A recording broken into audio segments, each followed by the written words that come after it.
Hello everyone, Steve Witts here, joined by Kevin Harper for the latest All Sports Betting Pod. Cricket ICC Champions Trophy match previews, and we are back at the Oval on Saturday for Sri Lanka against South Africa. And no surprise to see the South Africans about 1 to 2 favourites. Actually 1 to 3 favourites, sorry.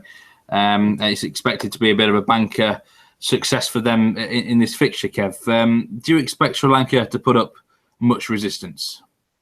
I don't think they'll be anywhere near as bad as people make them out to be, Steve. I think their problem is that their Group B's Bangladesh in many ways, and I don't mean that detrimentally to either side, really. I just mean that in makeup. They're a strong batting lineup. They'll bat deep, that's pretty certain. If Tassata or Pereira plays, and Nuwan Kulasekara, it could be that those two are batting 7 and 8 and possibly even 8 and 9. So they're going to bat a long way down, much like Bangladesh did against England the other day. But ultimately, it's not the batting that's the significant issue. It's the bowling. Sri Lanka are probably stronger than Bangladesh in that regard, purely because they've got Lasith Malinga around. But the support cast isn't as strong as they would like it to be, particularly in these conditions. And if the oval track doesn't turn, and you wouldn't have thought this early in the tournament it would do, you do wonder how they're going to restrict South Africa. So while I make South Africa favourites, I certainly wouldn't be piling in on 1 to 3 shots or anything like that. Because this is a major tournament, and South Africa will have that choke word in the back of their minds. It's automatic now. And I wouldn't be piling into handicaps either, because they can bat, can Sri Lanka. Now, it might be that if they bat second, South Africa have put up a score that they can't possibly reach, and they might not even go for it. You know, they might sort of damage limitation net run rate and believe that they can polish off Pakistan and India later in the group. So you might get a backdoor cover there. And the other way around, if Sri Lanka bat first, you're taking a major risk that Sri Lanka can take wickets right throughout the innings to save your bacon handicap-wise by taking wickets, much like Bangladesh struggled against England the other day. So I'm expecting a similar sort of game to that one, Steve. Actually, one where the sort of more established favourites dominate the game in terms of winning margin, perhaps, and the way it's played out, but not actually sort of when you look at the bare statistics. Yeah, I look at this Sri Lanka bowling attack, and I do worry for it. Let's be honest, South Africa could put up nearly 400 here, couldn't they, if they really get going? If they batted first, especially on a track like the Oval. And I guess this might sort of tie into it will tie into your first bet for the game, which is over 58.5 boundaries. You certainly expect the ropes to be peppered all game. Yeah, I do. We've had the sort of benefit of seeing a game on this ground now, haven't we? And it was a high-scoring game. A high-scoring game, actually, really, without either side really pushing the boat out at any stage. It was just a sort of natural innings in both innings, really, and yet we still saw 71 boundaries, and that was with both sides only just scoring 300. Like you say, there's a potential for one side in particular here to go big, but let's not rule out the fact that Sri Lanka can go big as well. These two have got recent form against each other, actually. Played an ODI series at the start of the year in South Africa. Not too dissimilar conditions to the ones that they're going to be playing at the Oval on Saturday. And in the last 2 of those games, when Sri Lanka kind of not so much freed up, but when they were competitive, actively competitive, they made 327 and 296 for 8. So it's not like they can't bat against this South African attack. And it was a strong South African attack then, just like it is now. And if anything, their batting lineup's a little bit stronger going into this match. There were a couple of players who were missing then who could be playing here. I stress could, because Angelo Matthews isn't a nailed-on starter. But certainly if he plays, that will only strengthen their batting. And both of those ODIs had more than 80 boundaries in them. Okay, one was at Centurion where the ball flies a little bit, but the other one was at Cape Town, and that's by and large a game where the bowlers head to sort of thinking that they're in the game. Well, they certainly weren't that day. There was 81 boundaries. So in light of what I've just said about Sri Lanka struggling with the ball, but being very batting heavy, I expect this to be another high-scoring game where the boundaries will flow. I saw 2 green mats down during that first game on Thursday, Steve, so I don't think we're going to be on the same pitch here. Obviously, it wouldn't be a bad thing if we are. There's a very short boundary down to the school side of the ground, isn't there? But if we move along a little bit, that'll only open out the other side. So boundary should be accessible. We know this outfield's quick. It was lightning the other day, and although we had a little bit of rain in the south on Friday, we didn't have that much. So yeah, all things being equal, I'm expecting a lot of boundaries, particularly with both opening partnerships finding the rope on regular occasions. Yeah, over 58.5 boundaries doesn't seem enough for this game, especially when you consider in some of the IPL pods we were doing. I mean, there was boundary lines up as high as, 46, 47 in just T20 games. So for a 50-over game to have this sort of low amount, it looks like one to get tucked into. Now, you're back in the request a bet section again here with Sky Bet, aren't you, Kev? And another potentially tasty looking one, over both sides to score over 274.5 runs and as big as 2.50. Yeah, I mean, the price is just daft, isn't it? 6-4, both sides to score it. As I've just mentioned, both sides scored it in those last two ODIs in South Africa. And really and truly, I'm kind of leaving the three before that out because Sri Lanka were they weren't in disarray, but they couldn't get a settled side going. They were chopping and changing. Matthews pulled out at the last minute. Then Chandimal pulled out. And it wasn't really until that fourth game that Teranga had established himself both as an opening batsman and as the captain, which is highly likely to be here in Matthews' expected absence. So that's why I'm really concentrating on those two games. It's not that the first three were low-scoring games and I'm ignoring them. I'm not. I'm just basing my sort of thinking along the lines of the Sri Lankan side we're going to see here as opposed to that Sri Lankan side then. Yeah, we've had three innings in this tournament, Steve, really. I mean, we've had 300. We've had a 300 that would have been, 330, 340 if it needed to be. And we had 290 odd, which would have been sailed well over 300 had the rain not come into play.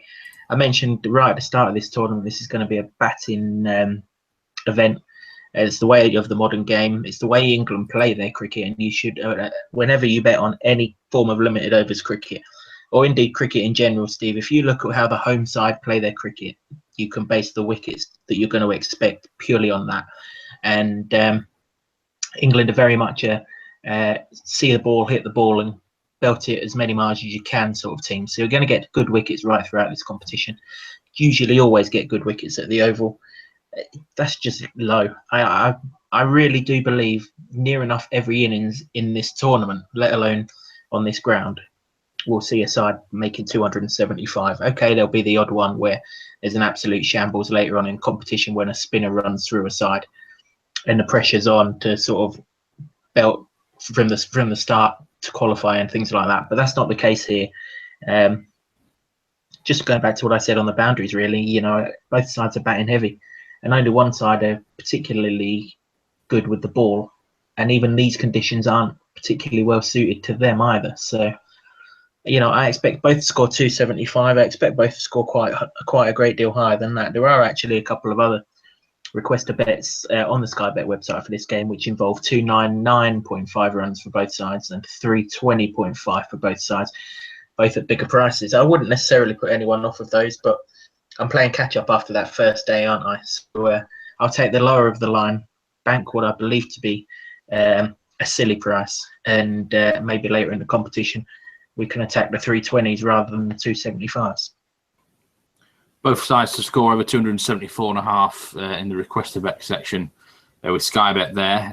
Now, top batsman markets. You're taking one in the Sri Lankan innings. Asela Gunaratne. I know you're a big fan of De Quella, but you think that this guy in the middle order is the value price? I'm a big fan of Gunaratne as well, actually, Steve. A really big fan. He caught my eye in that South Africa series at the start of the year. I have to confess, although I'd heard of his name doing the rounds in the Sri Lankan Premier League and things like this, I've not really seen him. And then all of a sudden, from nowhere, in a game that Sri Lanka couldn't possibly win, he made 114 at Centurion. And then he followed that up by going to Australia in the T20 series that Sri Lanka played down there. And he pretty much won the first two games single-handedly with huge hits. I think there was one game they needed 60 or 4 overs, and he sort of said, "Leave it to me, boys," and, you know, polished them off in fine style. He's very much in the older kind of Sri Lankan mold, in that he plays a similar style to sort of Kumar Sangakkara and Mahela Jayawardena, in that he'll take his time and get into 50, and then when he gets to 50, the fireworks come along and he'll really blast. You know, he's not a current generation player. He'll go in and hit the ball from ball one.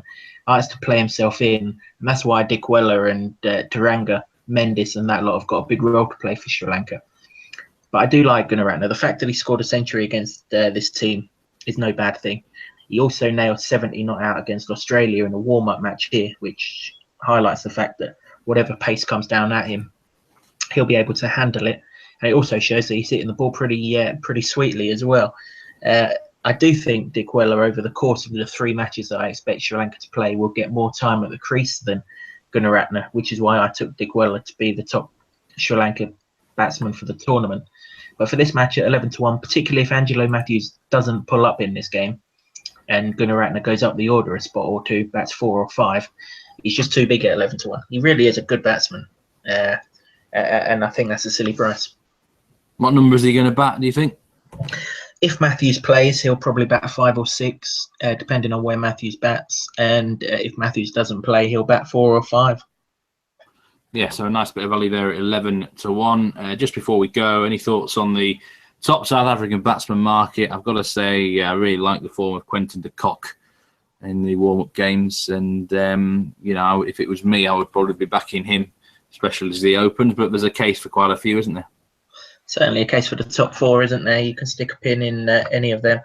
I mean, I've backed Hashim Amla to be the top South Africa scorer in this tournament. I think in this group, you have to be able to play spin. Obviously, South Africa's 3 opponents, India, Pakistan, Sri Lanka, are all going to send significant amount of overs of spin down. So if you can't play spin, you know, you're in trouble. Hashim Amla's best player of spin in this side by a country mile. And for me, that will resonate that he'll be the leading scorer. But whether that equates to him top scoring in this game or not, who knows? Faf du Plessis scored 180 odd in that penultimate ODI that I mentioned in South Africa against Sri Lanka. And then in the final game, it might have been de Kock. Someone went absolutely ballistic at the top of the innings. So they do go big at the top of the order against Sri Lanka. So I wouldn't be looking no lower than de Villiers, that's for sure. Maybe later in the competition, there might be time for Duminy, Morris, Miller to come to the party, but probably not in this game. Okay, 3 bets for the game, over 58.5 boundaries. Both sides to score over 274.5 runs in the requested bet section from Sky Bet. And Gunaratne, top Sri Lanka batsman, at 11-1. Okay, we'll be back for Sunday's game, which is just a small matter of India against Pakistan. A really tasty looking encounter, that one, Kev. Can't wait to talk about that one. But until Sunday, it's going to be goodbye from me. Absolutely. Goodbye from me too, Steve. And let's go Sri Lanka.